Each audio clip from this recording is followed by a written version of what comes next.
Namatay ang pulubi at siya'y dinala ng mga anghel sa piling ni Abraham sa langit bilang isang parangal. Namatay rin ang mayaman at inilibing. Sa gitna ng kanyang pagdurusa sa daigdig ng mga patay, natanaw ng mayaman si Lazaro sa piling ni Abraham. Kaya't sumigaw siya, "Amang Abraham, maawa po kayo sa akin. Utusan po ninyo si Lazaro na isawsaw sa tubig ang dulo ng kanyang daliri at basain ang aking dila dahil ako'y naghihirap sa apoy na ito." Ngunit sumagot si Abraham, "Anak, alalahanin mong nagpasasa ka sa buhay nung ikaw ay nasa lupa at si Lazaro naman ay nagtiis ng kahirapan. Subalit ngayon ay maligaya siya rito samantalang ikaw na may nagturo sa tiyan. Bukod dito, may malaking bangin sa pagitan natin kaya't ang mga naririto ay hindi makapupunta diyan at ang mga naririyan ay hindi makapupunta rito." Ngunit sinabi ng mayaman, "Kung gayon po, Amang Abraham, ipinakikiusap ko pong papuntahin na lamang ninyo si Lazaro sa bahay ng aking ama, sa aking 5 kapatid na lalaki. Suguin po niyo siya upang sila'y bigyang babala, upang hindi sila humantong sa dakong ito ng pagdurusa." Ngunit sinabi sa kanya ni Abraham, "Nasa kanila mga sinulat ni Moises at ng mga propeta. Iyon ang kanilang sundin." Sumagot ang mayaman, "Hindi po sapat ang mga yon. Ngunit kung magpapakita sa kanila ang isang patay na muling nabuhay, magsisisi sila at tatalikuran ng kanilang mga kasalanan." Sinabi naman sa kanya ni Abraham, "Kung ayaw nilang sundin ang mga sinulat ni Moises at ng mga propeta, hindi rin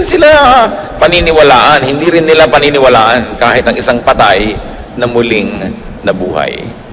At nawa maging pagpapala sa atin ang muling pagtunghay sa napakatandang kasaysayan na ito na nagtitiyak kong alam nating lahat. Luke 16:19-21, as we study this now piece by piece. "There was once a rich man who wore expensive clothes and every day ate the best food. But a poor beggar named Lazarus was brought to the gate of the rich man's house. He was happy just to eat the scraps that fell from the rich man's table. His body was covered with sores, and dogs kept coming back and coming up to lick them." So here you see extreme contrasts. Sobrang magkaibang kalagayan. Yung mayaman na lalaki who wore expensive clothes and ate the best foods every day. Imagine yourself going to an eat-all-you-can restaurant every day. And of course, without saying it, this man could afford very expensive doctors and everything that money could buy. Meanwhile, Lazarus was covered with sores. He ate nothing but crumbs and had dogs as nurses and doctors. Ang tagapagpalinis niya ng kanyang mga sugat ay mga asong dinidilaan ng kanyang mga sugat na hindi niya siguro maitaboy. Maaaring siya ay paralitiko dahil kinakailangan siyang buhatin para ilagay doon sa pintuan ng mayaman at umasang matapunan man lang kahit ng mga sobrang mga pispis na nahuhulog sa hapagkainan ng mayaman na ito. He had to be brought there and therefore he lived on charity. Two contrasts. At ito ay bagay na bagay sa konteksto ng panahon dahil nung panahon naman talaga ng Panginoong Hesus walang middle class. Either ang yaman-yaman mo o ang hirap-hirap mo, dalawa lang ang uri ng tao. But we were told that Lazarus was happy. We are not told if the rich man was happy as well, but both men lived imbalanced lives. Parehong tagilid ang buhay nila, hindi balanse, kumbaga nasa timbangan. Luke 16:22, the poor man died, and angels took him to the place of honor next to Abraham. Sa hapagkainan po, kung kayo ay nasa kanan noong nagbibigay ng hapunan o nung host, yun ang place of honor. Sa iba't ibang lipunan, iba't iba ang places of honor, but nevertheless, in any society, there's a place of honor on the dining table because the dining table is a social map. It tells you by how everyone is seated, how they are esteemed or considered in that society. And the Jewish people thought that heaven would be a banquet that God would give for them. That Abraham would be the host and the most important person there, and the guest of honor would sit next to him. Ito po ang pananalig ng mga Hudyo nung panahon na ito, na ang langit, ang kaharian ng langit, ang paglipat mula sa lupa patungo sa langit ay para bang isang malaking piyesta kung saan magkakaroon ng malaking handaan at si Abraham ang nakaupo doon sa pinakamahalagang upuan. Siya ang nasa kabesera ng mesa at pagkatapos yung pinararangalan uupo sa kanyang tabi.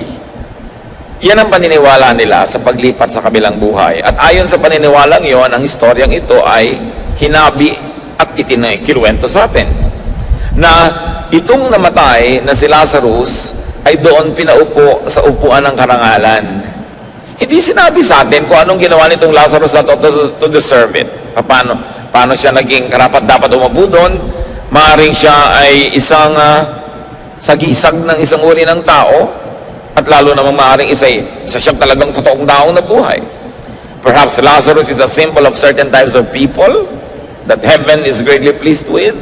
Perhaps. But what Lazarus did to deserve this honor is unknown to us. Now, if the story was literal, and that's the first thing to consider in any biblical story, that it is literal, it implies that the next life is about balancing. Laging ang kwentong ito ay ginagamit upang ituro ang impyerno, langit, ang pinupuntahan ng mabuti at masama. Pero hindi naman tayo sinabihan na masama yung mayaman at hindi naman tayo sinabihan na mabuti sa Lazarus. Walang sinabi tungkol sa kanilang morality. At lagi dito itinuturo na kung saan paraan. Pero mayroong isang napakahalagang aspeto ang kwentong ito na itinutuwid pag namamatay daw ang tao at ito ay pagbabalanse.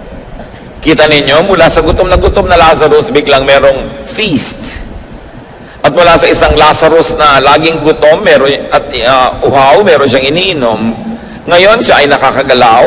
So there was now food for the hungry, drink for the thirsty, comfort for those who suffer, acceptance and affirmation, even honor for those who have been rejected, and healing for the sick. Now, he was no longer sick, and he was happy. If the story was symbolic, it still teaches that God's kingdom is about balancing.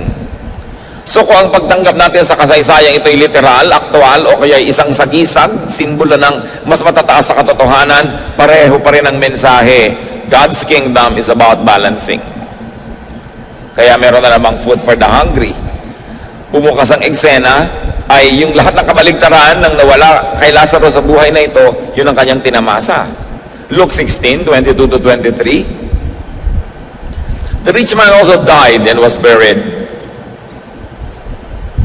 He went to hell and was suffering terribly. Now, hell is not a very good translation. It came from the Greek word Hades, which the Jewish people often thought of as a place where the dead wait for the final judgment. Sa theology ng mga Jewish people, ang taong namamatay ay hindi agad-agad nagpupunta sa piling ng Diyos. Naghihintay muna sila doon. At syempre sa Christian theology, sinasabi natin na dahil ang inihintay ay ang tagapagligtas, nung dumating si Jesus, ay dinala na niya ang mga naghihintay doon sa piling ng Ama, at ngayon ang namamatay ay diretsyo nang pumupunta sa Ama at hindi na naghihintay. Yan ang basic Christian theology. But at this time, when Christian theology was not yet fully developed, it was only emerging, people in Israel thought that when they died, they went to a halfway house to wait for the final judgment, where they would be led into the presence of God. Meanwhile, there were two departments or compartments or places in that Hades. One you might call Hades del Norte and another Hades del Sur. So nagpunta sa Hades del Norte itong rich man, no? At siya ay nagdurusa doon. Itin-translate sa English na hell. It's a very poor translation. But nevertheless, it's important to go back to the Greek original. Now, if the story was literal, it all the more implies that the next life, again, is about balancing. Yung the overfed dito sa mundo, ngayon ay gutom. Yung nagpasasa sa lahat ng masasarap na inumin, ngayon uhaw na uhaw, at nagdurusa sa discomfort, sa init. There was unbearable heat, there was suffering, and not only that, while he enjoyed to be in the center of the social life of his community when he was alive, now he was isolated. Hindi pinapakita na may mga kasama siya at siya ay binibigyan ng ginhawa. If the story was symbolic, it still implies that God's kingdom is about balancing. Mapupurga tayo ng kasasabi ng balancing kasi talagang paulit-ulit na bumabalik sa kwento. Deprivation for the overfed. No? So the inevitable and inescapable teaching is this, that spirituality should bring balance. Maraming mga tao kung kailan naging relihiyoso tsaka naging hindi balanse. Committed ang utak, lumiit ang mundo. Naging overly like this and overly like that. Nawala na ng social life, nawala ng balanse ang buhay, wala nang ibang topic kundi ang kanyang relihiyon, wala na siyang ibang ginagawa kundi mga bagay na pang next life, wala nang inaasikaso para sa life na ito. It's all a misapplication of spirituality. Because the central theme of this story is that your life must be balanced. Binalanse, yung gutom pinakain, yung dating sobrang busog ngayon ay nagdurusa at hindi makainom ng isang patak na tubig. To be in heaven in the next life, and to be in heaven in the present earthly life, one has to be balanced. Kaya hindi ba sinasabi, lahat ng mga nagdurusa, papahirin ng luha pagdating doon sa kabilang buhay? Ibig sabihin, yung mga dating nabuhay sa lungkot, babalansihin, bibigyan naman ng Diyos ng saya. Yung naging mga sobrang saya, lalo at the expense of others and their spirituality and at the displeasure of God, biglang dusa ang kanilang mararanasan. Pagbabalanse. So live a balanced life. Isa yan sa mga napakalilinaw at idinidiin na turo nitong kwentong ito. Na hindi lamang tayo nagkakaroon ng balanse pagdating ng kabilang buhay. Dapat sa buhay pa rin na ito, sinisika po maging balanse ka. Kasi life is all about balance. So get rid of excesses. Meron kang mga higit sa iyong pangangailangan, give. Giving is a balancing act. Balance negative things with positive ones. May nasabi kang masakit sa iyong kapwa, bawiin mo, magsabi ka naman ng sorry o kaya ng mabuting bagay. May utang ka, bayaran mo para mag-balance kasi habang hindi ka nagbabayad, naka-negative yan. May mali kang nagawa, ituwid mo. Meron kang pagkukulang, punan mo sa iyong kapwa. Meron kang mga pananagutan sa Diyos, gawin mo para balance. Pag bata ka, inaalagaan ka na yung magulang at tinatangkilik. Pag siya naman ang tumanda, siya naman ang aalagaan mo, tatangkilikin para balance. Tinanggap ka ng iyong biyanan, tatanggapin mo rin siya para balance. Dapat ang lahat balance. Namamasukan ka, sinusweldohan ka, pagtrabahuhan mo yung sweldo.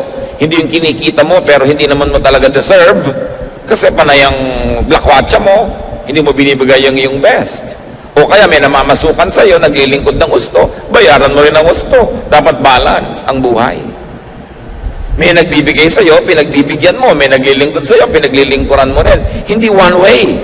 Dapat two way. Doon pa lang kitang-kita natin yung halaga ng kwento. Hindi lang ito tungkol sa impyerno at langit. Ito'y tungkol din sa impyerno at langit dito sa lupa. Na ang tao hindi balanse, magkakaroon siya ng mga problema. Kumakain ka ng sobrang asukal, magkakaproblema ka. Sobrang asin, magkakaproblema ka. Kulang masyado ng ganito, magkakaproblema ka. Dapat balance lahat. Meron kang spiritual life, religious life, meron kang dapat social life, meron kang physical life, meron kang intellectual life. Balance, kasi lahat yan ibinigay ng Diyos. At itong policy na ito, na dapat may balance, hindi ito dapat inaabuso. Pag sinasabi sa iyong meron ka nagawang mali, ituwid mo. Hindi mo pwedeng sabihin, well, God is love and you have to love me and you have to forgive me all the time. Kasi walang balance pag hindi ka nagbabayad. Maaaring pinapatawad ka ng iyong kapwa, siya ay balance dahil natuto siya magpatawad, pero hindi ka balance kung ikaw lang lagi ang pinapatawad at wala ka namang ginagawa para ituwid ang iyong sarili. Hindi ka rin balance kung ikaw na lang laging hihingi ng pangunawa. Ako'y talagang ganito, unawain niyo ako. Dapat marunong ka rin mangunawa sa mga taong hindi nakakaunawa sa iyo para balanse ang buhay. It cannot be one way.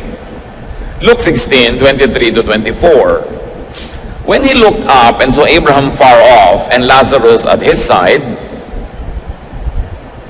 he said to Abraham, "Have pity on me, Send Lazarus to dip his finger in water and touch my tongue. I'm suffering terribly in this fire. Nabaligtad. Nung makita niya si Abraham, sabi niya, maawa naman po kayo sa akin. Utusan niyo si Lazarus na isaw-saw man lang kahit dulo ng kanyang daliri sa tubig at dampian ni isang patakman lang na tubig ang aking dila. Pero wow na ako sa init na ito. No? Now, here is a role reversal. Nabaligtad ang lahat. Alam niyo kung sino ang hindi makakaranas ng sobrang kabaligtaran? Yung balance.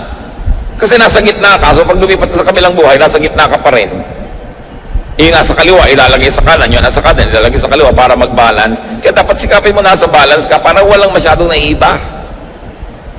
That when you are balanced by God, balance ka na talaga, so hindi masyadong naiba. Nagkaroon ng role reversal, except that while Lazarus learned to be happy with and did not complain about and did not impose on others for his portion before, the rich man is unhappy, complaining, and demanding now. Kahit hirap noon si Lazarus, hindi naman siya nagre-reklamo. Sabi pa nga, masaya siya eh. Natutunan niyang pasayahin ang sarili niya kahit na mahirap ang kanyang kalagayan. Pero ito namang si mayaman na spoiled, sa sandali pa lang doon, isang katerbang reklamo na ang kanyang idinadaing at marami na siyang gustong i-demand. Well, this man did not only deserve hell, he always invited and carried hell with him. Kasi ang taong reklamador, ang taong maraming kailangan sa buhay para sumaya, maraming props na kailangan nandyan, ang totoo, hindi ka sasaya. Pag ang dami-dami mong hinihingi sa mundo, hindi ka nasasaya kahit kailan, so hindi mo na kailangan dalhin sa impyerno sa kabilang buhay. Ngayon pa lang impyerno na yung buhay mo. Pag lagi kang mareklamo at lagi kang maraming hinihingi, lalo't hindi naman maibibigay sa'yo ng daigdig ang hinihingi mo. Now, the rich man does what he has been used to do. He asks for service. Nakakabulag talaga kung minsan yung yumaman ka, magkaroon ka ng kabuhayan at kasikatan at kung ano-ano. Tingnan nyo to, nandun na siya sa kabilang buhay, humihingi pa ng service. Inutusan agad si Abraham. Father Abraham, utusan nyo nga si Lazarus na mag-igib ng tubig para naman ako guminhawa dito. So ang totoo, dalawa yung inutusan niya. From Father Abraham no less, and from Lazarus of all people, he wanted service. The rich man clearly represents some types of people. People who are spoiled, palautos, feeling entitled, na lahat ng mga hirap nila sa buhay ay kailangang ibsan ng paglilingkod ng iba. Lahat ng kanilang inip ay dapat libangin ng iba. Lahat ng kanilang pangangailangan ay dapat ibigay ng iba. Kahit load sa kanilang telepono na wala pa silang trabaho, kailangan na nila ng maraming load. Kailangan may ibang magbayad ng load na yan. Biglang mag-aasawa ng wala sa lugar, kailangan iba ang magbayad ng handaan. Magkakaroon ng anak, kailangan iba ang bumili ng gatas kasi hindi naman nila magawa yung mga dapat nilang gawin. Spoiled people. People who harvest without planting. Ito, nakita nyo itong mayaman na to. Ang dami niyang reklamo at uutusan na naman niya ngayon si Abraham at si Lazarus na sa wakas ay nananahimik at nag-e-enjoy. Gusto na naman niyang bigyan ng utos. These types should pay attention if they don't wish to join this rich man soon. There is this rich man in all of us. And there is the potential of Lazarus in each one of us. Kaya itinuturo sa atin yung kwento. Maaaring tulad tayo nitong mayaman na ito, lagi na lamang na pinipilit ang kapwa na mahirapan at paglingkuran itong kanyang mga pangangailangan. Luke 16:25. Abraham answered, "My friend, remember that while you lived, you had everything good, and Lazarus had everything bad. Now he is happy, and you are in pain." Obvious ba mga kapatid? Balancing is accomplished in Hades. Sabi niya, sasandali ka palang naghihirap ha, gusto mo na agad paglingkuran ka namin, nakalimutan mo na ba na sarap-sarap ng buhay mo nun? Hindi ka nakaisip tumulong sa kapwa. Hindi ka man lamang naging mabuti. Tapos ngayon, itong nahirapan si Lazarus, gusto mo utusan na agad. Pasensya ka. Yan ang hinahanap na pagbabalanse ng buhay mo dahil diyan ka lumabis. This is not even about doing bad or doing good. It's just about being imbalanced. It's just about imbalances, having too much of having too little of life's supplies. Sa lahat ng laging gipit, gutom, uhaw, kapos, alam ng Diyos ang inyong kalagayan. At yan ang pangako ng kwentong ito, mababalanse yan. Mainam na mabalanse, dito pa lang sa buhay na ito. Pero kung kayo mapagkaitan ng kapalaran sa buhay na ito, dahil sa napaka-oppressive system ng buong planeta, alam ng Diyos kung paano kayo bibigyan ng ginhawa sa kabilang buhay. Alam ng Diyos kung paano kayo bibigyan ng gantimpala sa pagtitiis. Lalo na sa pananatiling mabuti sa kabila ng mga hirap na ating dinaranas. Ito ang central theme ng kwento. Ang pinag-uusapan pa lang dito mga kapatid, imbalance. Paano pa kapag inaisapan yung being bad or good? Pag pinag-usapan pa natin yung the bad is punished and the good is rewarded, lagong lumilinaw ang dapat natin gawin sa ating buhay. That we should be good. So that we don't need grave balancing. Kasi balance na tayo. Kasi good na. Na dapat na nating ituwid ang ating sarili kaysa pilipitin at ituwid pa tayo pilit ng langit. That we should volunteer to balance ourselves. Pag ang dami-dami niyong blessing, magkusa na kayong mamigay. Pag meron kayong lakas na extra, kusa na kayong maglingkod sa mga mahihina. Pag kayo'y matalino, kusa na kayong magturo doon sa mga kulang sa kaliwanagan. Pagka marami kayong mga biyaya sa buhay, mamahagi sa mga kinakapos. Kung binibigyan kayo ng Diyos ng pagtitiis at pagtsatsaga, humanap kayo ng krus na inyong papasanin at pasanin nyo yun. Kung minsan, yan ay yung mga paglilingkod sa kapwa, yan ay pagmamalasakit, outright giving. This story is a warning to the overfed, to the overabundant and overindulgent, people who never share blessings. Na kung kayo ay merong mga kumpanya, matuto naman kayo mag-profit sharing. Okay, legally speaking, tama naman ang ginagawa nyo, nagpapasweldo kayo. Hindi na kayo pwedeng i-demanda sa Department of Labor. Nagbibigay kayo ng mga hinihingi ng legal systems of our country, pero kayo naman ang nakakaalam kung lumalangoy kayo sa mga tubo. Napakahirap ba naman na mag-share ng profit doon sa mga katuwang nyo sa trabaho ng mga manggagawa? Huwag nyo nang antayin na langit pa ang magbalanse. Kailangan mag-volunteer na tayo. Hindi ba? Kuminsan, nakakahalata kang, ay, sobra na yata akong tamad. Walang kilos-kilos ang aking katawan. Magbo-volunteer ka na mag-exercise para hindi mo naantay yung magkasakit at mapuwersa kang mag-exercise. Pag alam mo na hindi balance ang kinakain mo, ikaw na yung mag-balance kaysa mag-antay ka pa ng stroke, mag-antay ka pa ng sakit at pagkatapos talagang binalance ka dahil nakaswero lang yung pagkain mo. Kailangan pa ba nating hintayin na pilitin tayo ng kalikasan? Nahampasin tayo ng langit para ituwid natin ang mga kalikuan natin. Mas masarap ikaw na ang kusang gumagawa nun. Kaya maganda araw-araw ang tao nag-iisip, sumobra ba ako? Sumobra ba ako sa pang-aapi sa asawa ko? Sumobra ba ako sa pag-e-expect sa mga magulang ko, ang tanda-tanda ko na? Sumobra ba ako sa mga masasakit kong salita sa aking mga empleyado? Sumobra ba ako sa panggigipit sa aking kapwa? Sumobra ba ako sa paglalagay ng interes sa mga pautang ko? Lahat ng sobra, itinutuwid yan ng Diyos. Pag hindi ka nagkusang magtuwid, mapipilitan kang ituwid ka ng langit. James 5:5, you have lived on earth in luxury and self-indulgence. You have fattened yourselves in the day of slaughter. Sabi, o namuhay ka dito sa mundo sa sagana at pasasa, pinatataba mo lang ang sarili mo na parang kakataying baka. Pinapataba mo lang ang sarili mo para sa matadero. Yun ang sinabi ng James 5:5. So ikaw na ang magtanggal-tanggal ng mga sobra. Hindi ko mo pinagtsatsagaan ka ng iyong asawa, aabusuhin mo na siya. Hindi ko mo ikaw lagi ang nasusunod, hindi mo na itutuwid yun. Kailangan magkusa ka.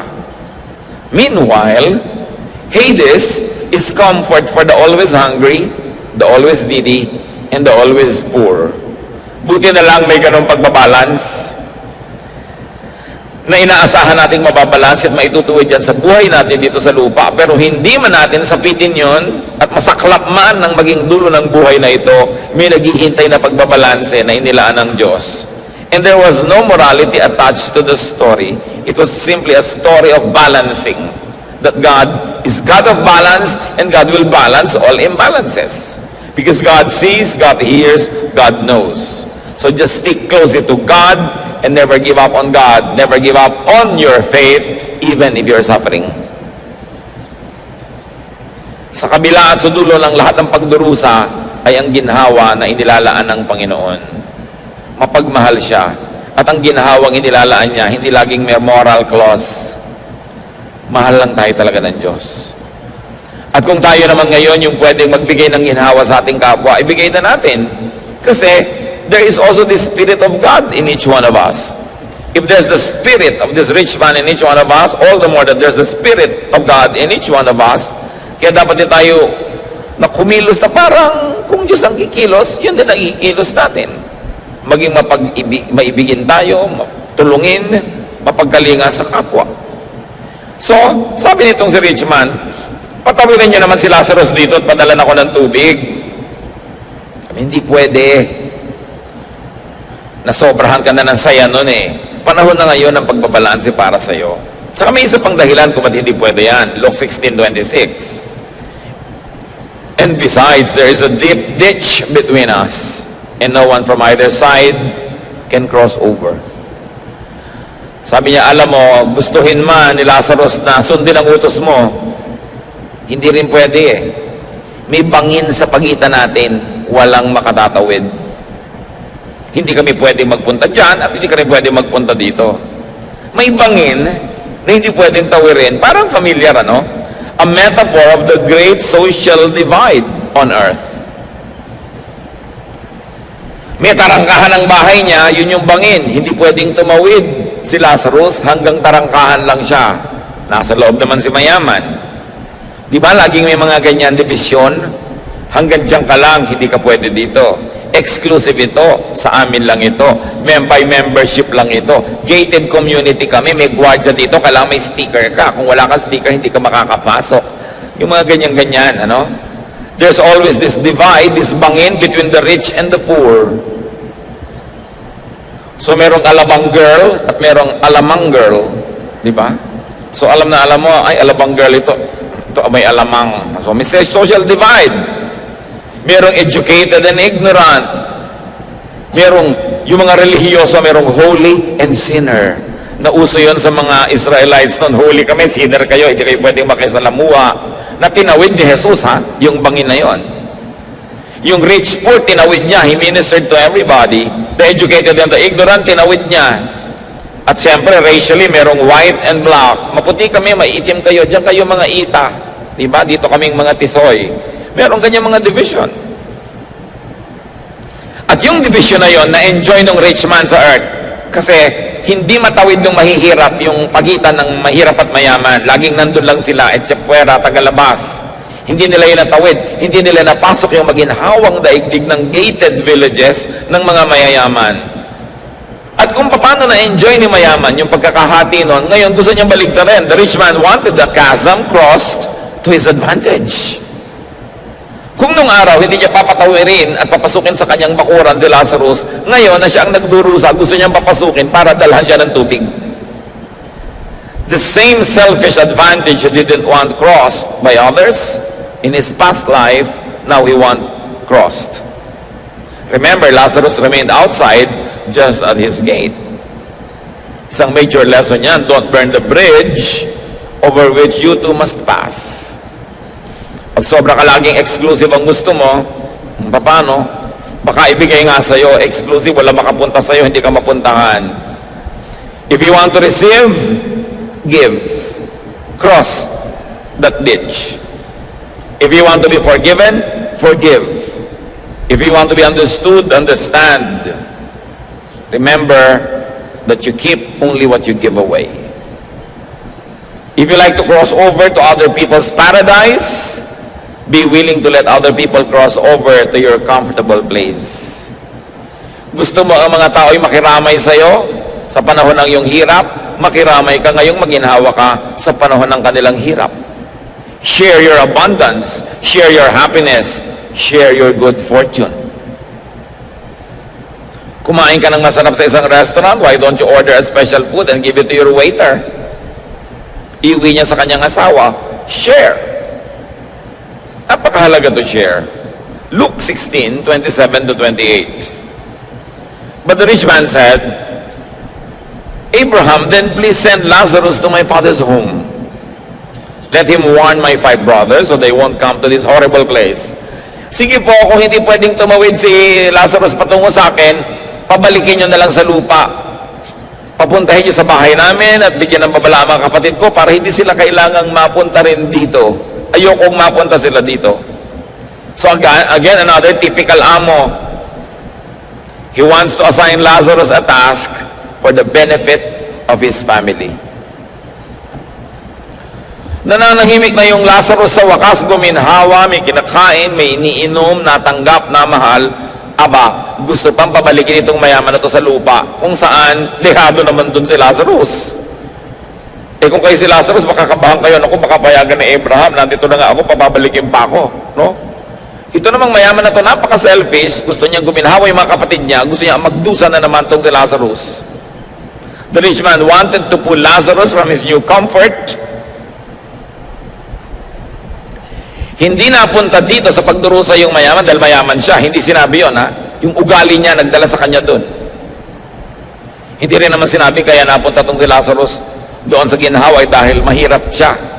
Dahil maraming mahirap na ang mga ugali hindi pwedeng dalhin sa paraiso. The economic situation of these 2 men were not the relevant points. But we can surmise that it is about their character, about how they conducted themselves, how they lived their lives. So this is not just about class war or class struggle. It was a moral, social situation. So while the rich man wanted to love his family, here he wants someone else to do it for him. See how the same selfishness rears its ugly head every day. Sa buhay natin, maraming ganon. Rich parents abusing poor servants for the benefit of their spoiled children. Diba? Napabalitaan natin. Maid, ni-rape ng anak ng asendero. O, mahal kasi ni mommy ang anak niya. Magdusa na lang ang maid, bigyan ng 10,000, pauwiin sa probinsya. Hindi na papapanagutin ng anak. O mapagmahal ka magulang, pero naaapi mo yung ibang anak ng ibang magulang. Nalilimot mo na yung inaapi mo, may magulang ding nagdurugo ang puso dahil naapi yung anak niya. Kuminsan sa ating pagmamahal sa ating pamilya, sa mga malalapit sa atin, ine-exploit na natin yung iba. Kitang-kita mo yan kuminsan. Yung mga kawawang yaya na habol ng habol dun sa mga mala-impactong mga alaga nila. At kung ano-anong gagawing mga kamalditaan ng mga alaga nila, tapos ang sasabunin pa at papagalitan ng spoiler na mother, eh yung kawawang yaya. Ang tingin niya sa anak niya ay anghel, hindi niya makita yung mga kaliskis, no? At mga sungay. Maraming ganon. Mahal na mahal yung anak, pero hindi marunong magmahal man lang doon sa yayang nag-aalaga sa anak. E tao rin yun, at anak din yun ng kung sinong nasa probinsya na nag-aalala din tungkol sa kanyang anak na namamasukan. Dapat nga kung marunong tayong magmahal ng anak natin, lalo ka natututong magmahal ng lahat ng tao dahil bumukas yung puso mo sa kahulugan ng pagmamahal.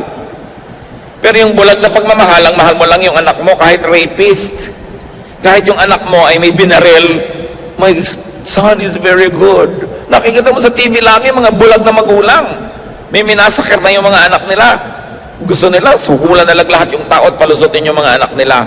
Pag-ibig sa konti, pero paggamit at paglabag, no, sa mga basic decency sa buhay. Kasi malakas bumulag yung pagmamahal sa kamag-anak.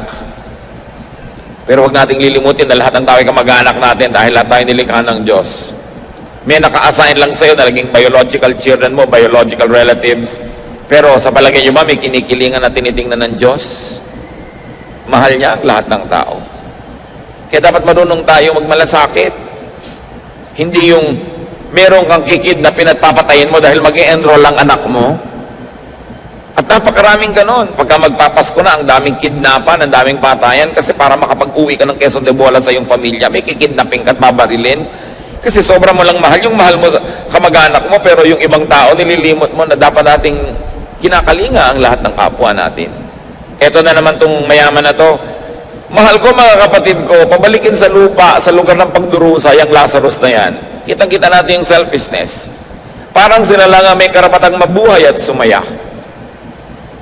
There was imbalance. No? Napakaraming mga ganyang uri ng pag-abuso ng ating kapwa. Balikan natin ang kwento, Luke 16:29. Abraham answered, "Your brothers can read that Moses and the prophets wrote. They should pay attention to that." So ano bang kahulugan ng Moses and the prophets? It meant the Jewish scriptures, the Old Testament. So ang sinasabi dito ni Abraham, they have religious sources available to them. Bakit aabalahin mo pa itong si Lazarus na nananahimik dito? And what is the Old Testament's general teaching? Good works, personal righteousness. Yung dalawang yun, maging righteous ka, maging matuwid, at gumawa ka ng mabuti, lalong-lalo sa iyong kapwa. So ang ibig sabihin lang dito na Abraham, gusto mong huwag sila makarating dito, meron namang available na material. Nakaturo na lahat yan kung paano sila magiging matuwid at paano sila maglilingkod. Luke 16:30-31.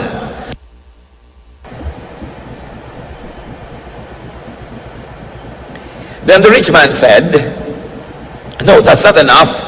If only someone from the dead would go to them, they would listen and turn to God." So Abraham said, if they won't pay attention to Moses and the prophets, they won't listen even to someone who comes back from the dead. So the rich man says, religious teachings, affiliation, activity, and attendance are not enough. Own and dead. Lahat naman ng tao may faith. Iba-iba lang nga ng degree. Kahit nga ang Diablo may faith eh. Pero sabi, the faith should lead us to good deeds. Otherwise, so ang pananalig mo hindi nagbubunga ng paggawa ng mabuti, baliwala ang pananalig na yon. At maraming ganun ang uri ng pananalig nitong mayamang namatay. Alam niya yung scriptures, alam niya ang tradisyon, alam niya ang batas, alam niya ang utos, pero nagbunga ba yun ng mabuti sa buhay niya? Nagkaroon ba siya ng paggawa ng mabuti? So balance your life now. Kung merong oras na dapat balansehin ang buhay, huwag ipaghintay. To the rich man who didn't care about his eternal life, sabi ng Luke 12:20, but God said to him, "You fool, tonight you will die, then who will get what you have stored up?" Hindi mo naman alam kung kailan katatawagin ng Diyos, kung kailan matatapos ang buhay na ito. Kailangan ang itutuwid, ituwid na. Huwag nang ipagpaliban pa dahil baka kamatayan, naliko. Therefore, sa kabilang buhay, itutuwid. Dapat dito na ituwid. Baka kamatayan na imbalance, sa kabilang buhay pa ngayon babalansehin. Dapat dito na, habang may panahon. Balance the life of your loved ones also, now. Mga magulang na nang i-spoil ng mga anak, mga mahal sa buhay na nagbubulag-bulagan sa mga kamalian ng ating mga mahal sa buhay, learn from Job. Job 1:1-5. Many years ago, a man named Job lived in the land of Uz. He was a truly good person who respected God and refused to do evil. Job had 7 sons and 3 daughters. Job's sons took turns having feasts in their homes, and they always invited their 3 sisters to join in the eating and drinking. After each feast, Job would send for his children and perform a ceremony as a way of asking God to forgive them of any wrongs that they have done. He would get up early in the next morning and offer a sacrifice for each of them, just in case they had sinned or silently cursed God. Masarap ang buhay nitong pamilya ni Job at laging nagpipiesta yung mga anak niya. Pero pagkatapos sila mag-party, panganak mo nagkasala sa kapwa-tao, edi dun sa kapwa-tao ka magbayad. Doon ka magbigay ng iyong offering.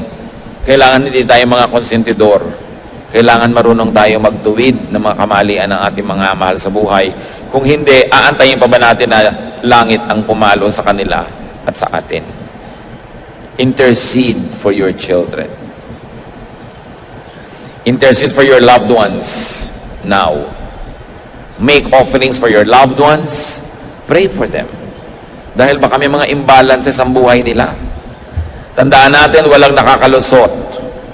Sabi nga, mene, mene, tekel, parsin. The writing on the wall, tinimbang ka, ngunit kulang. At dumating ang hatol ng Diyos sa mga kulang, ang timbang. Dapat tayong lagi magsikap na itama. At huwag na natin patagalin. Every day, may nagawa tayong mali, ituwid. Meron tayong naging utang sa kapwa, bayaran. Meron tayong naging mga natanggap na mga paglilingkod, suklian. Laging dapat balanse ang buhay. Ama namin sa langit, turuan niyo po kaming